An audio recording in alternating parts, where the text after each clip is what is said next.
it seems like with all the confusion and all the different branches, is there any particular sources that you're going to? Because, you know, they're changing every day, so to pick up the phone and call your lawyer every day as things change just doesn't make sense. It makes more sense just to look at what's going on. Are there any particular resources that you... Yeah, pick up the phone and call your lawyer. Don't do that, please. It's any particular resources? I'm not getting anything done with this virus because I'm answering questions that change. You know, I was going to do several little videos a day, but every time I thought I was going to do a video, something would change, and I was like, well, I can't do that video now, right? So it just seemed better to do something like this and then maybe chop it up into bits and then let one run. So you can watch this all together or in bits, because I think that's what I'm going to do. If you can't pay attention to boring law talk, I know I wouldn't be able to. So anyway, what resources? Yeah. So what resources have you been going to? The specific sites. So Mayor, you just type in Mayor Los Angeles or Governor California. Usually they have a coronavirus specific website. As soon as you type in, you know, LA County, they're going to have a coronavirus link at the top. Every single website has a coronavirus link that generally it tracks how many people have caught the disease or died from it in their county, and then also they have any new changes that happen. So I've just been checking all of them. If you're operating in just one state, it's not that hard. You just, you know, look at county health and LA City. LA City has a devoted website. That one's pretty good. It's like LA City/coronavirus or something like that. Wow. And then California has, you know, they have, well, the Department of Fair Employment and Housing has a really good FAQ page, and also the Department of Labor for the US has a really good FAQ page. The Department of Labor recently issued a new required posting for employers to put up in the break room, and so they posted it on their website, and so there's just, it's like a link with a little coronavirus blob floating on the top, and you click on that. And for clients that are working, or for employees that are working remotely, you have to email it to them, is that correct? Read the FAQs. Yeah, I mean, that is considered a sufficient means of conspicuous posting if you email it to your remote employees. Do you know if it's required to email it to your remote employees? I don't know. Okay. I don't know. Okay. All right, I think that's, I had one thought. You know what I was thinking is, even though I think there's going to be a lot of fallout at the end of this, where a lot of employers are going to get hit with this and that, the one bright spot, if there's any, is that I think the majority of it is going to be wage and hour. I think it's going to be wage and hour stuff, which is much easier to deal with than than any of the FEHA claims like retaliation, discrimination, or any of that stuff. I don't see a lot that can come out of that, as long as you didn't specifically target certain people to terminate, right? If you either laid off people or you didn't, or laid off a department or you didn't, or laid off certain jobs or you didn't, you know. I don't think there's going to be a lot of FEHA claims.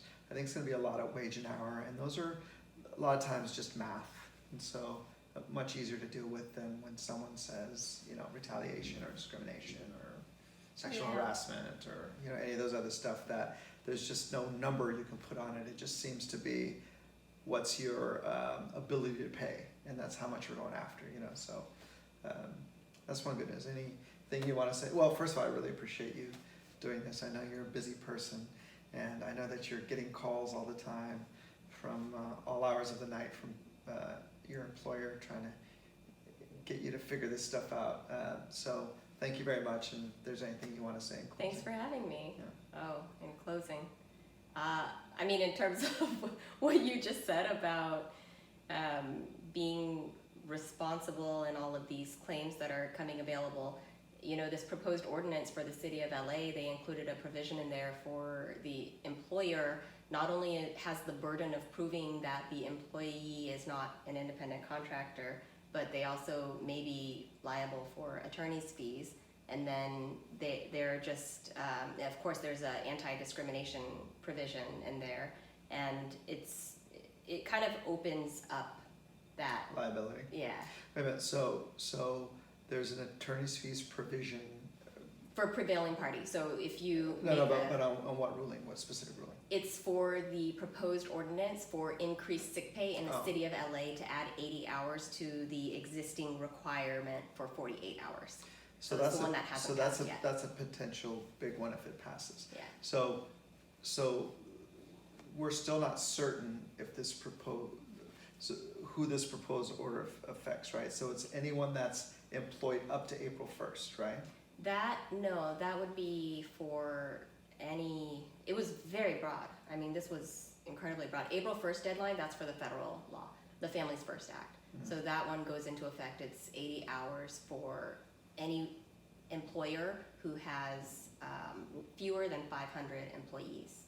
And there may be some exemptions if you have fewer than 50 employees, but it was not only not addressed in the hastily slapped together legislation, but the Department of Labor FAQs say, just be ready, we're gonna issue something soon, and be ready, we're might gonna change. get you, employer. In the meantime, take notes and don't send them to us. So if you think you are exempt because you have fewer than 50 employees and you don't have to pay this 80 hours of sick time, then take notes and we'll get back to you later. So that's the federal rule. Mm-hmm. But for the city of LA, this is an additional 80 hours that the city of LA is going to require.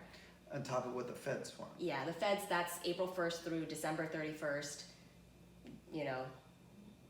That's Families First. So I know we were trying to wrap it up, but so that brings up another question though. It's so then what? I mean, so many people were laid off Friday morning, on. So if they're making it broad, it wouldn't make sense for all the people that are already laid off because there's no sick pay for you, and you've already either used it or lost it, and then your vacation time. So was there anything where they addressed that? It seems like both of the laws are for current employees. Oh, perfect.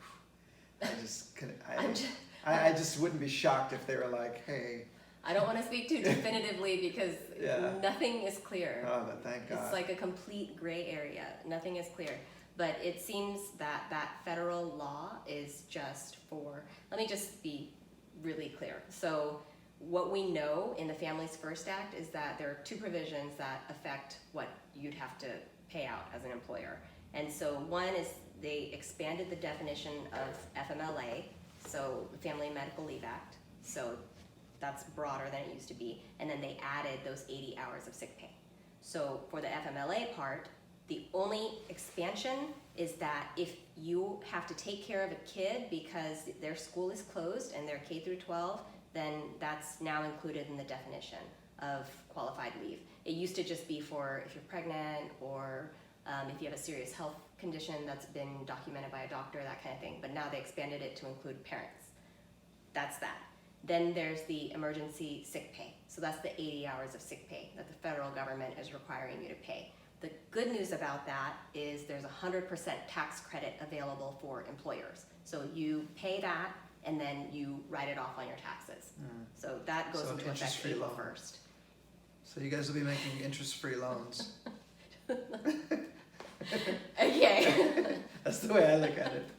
Yeah. As a business owner, hey, let me just use up all of my cash and then the government will pay me back later from the money that I will owe them. Yeah. So that's federal. And then on top of that, and before that, if you have any other sick pay policy, vacation time, whatever else, you can't require the employee to use that tax credit 80 hours first. You have to use your existing leave policy first. That's a requirement under the federal law. So I'll give you the example. In the city of LA, right now, as of today, you're required to provide your employee 48 hours of sick time. And then the order from last week on the 18th March, it says you can use that 48 hours of sick time for any COVID-19 related reason, okay? And that's including not having enough hours to work because your restaurant closed or whatever it is, okay? You can really, it's very, very broad. So you have to pay the 48 hours of sick time first. And then when you get to April 1st, then the federal 80 hours begins. So you have to pay that state required or LA required. So even after April 1st, they have to use that up, because I don't know that we even have enough time between now and April 1st. Right, so that's where the law's not clear, Mhm. and from a lot of research and consultation, we have the thought that you stop in the middle. So you use however much of that 48 hours is between now and April 1st, and then you start the 80, and then when the 80 runs out, you go back. So it doesn't really make sense, it's hard to track, but you should be tracking it just like you should be tracking FMLA leave. Because you're gonna be making, you know, payroll, or sorry, you're gonna be making tax credit adjustments for it, so you should be tracking it. That part, not very clear. Wow. And that's city of LA. So if you have someone who's just outside of city of LA boundaries, for example, you know, any of these small town, I would imagine it would be, you know, I'm trying to think of somewhere over there, Malibu, what's not an actual city? You know, outside of the city. Oh, Burbank, isn't it? Right, so then you're probably, I don't think the city of Burbank has its own sick pay rules. So then you're probably operating under the state of California sick pay rules, which only requires 24 hours, Yeah, half. so. All right, well, Let's talk about more sick pay. thank you so much for Yes. everything, and I really appreciate it, and hopefully you'll be a guest on this tiny little show for us entrepreneurs one day again. Thank you. All right, everybody, I hope you enjoyed our lovely guest. Very smart, very knowledgeable about employment-related things, and until next time, be productive.